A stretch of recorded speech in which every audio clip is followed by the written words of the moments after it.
but I'll ask one. Okay. Sure.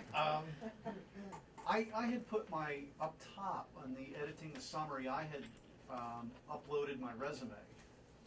Into the actual summary. Yeah. Oh. I'd seen somebody had done that. Okay, so let me I did it because I figured out how I could.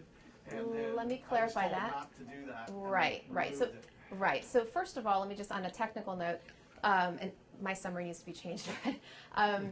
In the summary section, you only have 2,000 characters, which is approximately 300 words. So first of all, keep that in mind when you're doing your draft.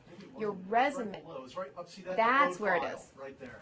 Right here, where it says. On the right. Oh, upload profile. Right there. Oh yeah. If you do that, it's LinkedIn's basically trying to grab from your resume and fill out the experience section by itself. That's typically what it does. Oh, I put my It resume didn't? there, and there was a little image of it. Oh yeah, yeah. And then you could click on That's it. right. This you're right. This is a newer thing. What you want to do is use the experience section. This is where you want to do it. So you don't want to put your resume up there as a. I mean, I had both, but then I was told to get the resume out of there. Yeah, this is a lot cleaner to do the experience here. Just make sure that everything is accurate.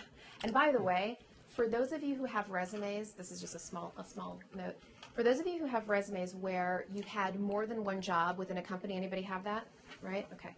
So in a resume, often what you do is you have the company, right? And to consolidate space in your resume, the company, job 1, description, job 2, right? You don't list the company over and over again. Most people don't do that. Here you have to. LinkedIn will force you because it starts with a title and then you put the company. So it's, let's remember Virginia Hospital Center, Lainey? Remember she had to write 3 different entries because LinkedIn forced her to do that, right? So you have to be very, very mindful of that. So Yeah. if you start out like as a temp employee working for a temporary agency and then you're hired.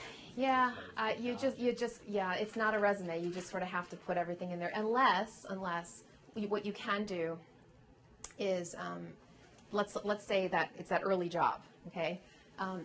So let's say it's title A, right? What you could do is you could put the dates that you totally work there, but then put a little asterisk in the description and say from date X to Y, I was actually under contract with ABC Temp Firm. So that would be just a way to accurately go over that, yeah. What if you worked for the same company several times and there were other companies in between? You just it's all chronological. It is what it is. And by the way, this is the other place where you can add a link. This is actually where the other gentleman probably put his presentation. So here's the link, HTTP, and he obviously he must have created, right? I think you can get it. The other way? Okay. So this is another place that you can actually add something. Mm-hmm. Okay. Did you create a LinkedIn page for Purposeful Hire as well? I did not. I should. Shoemaker's son, right? Well, I mean, just in the No, sense I of, should. Yeah, I in should. DC, chances are if you're between jobs, you're trying to consult. For people who are in between jobs and trying to consult, you could, but I would more do that if you really are like becoming a consultant for real.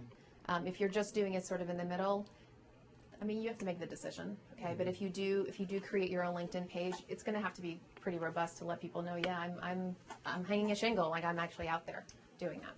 Okay, so I want to actually go, looking at time, I want to go through the branding process for a little bit here.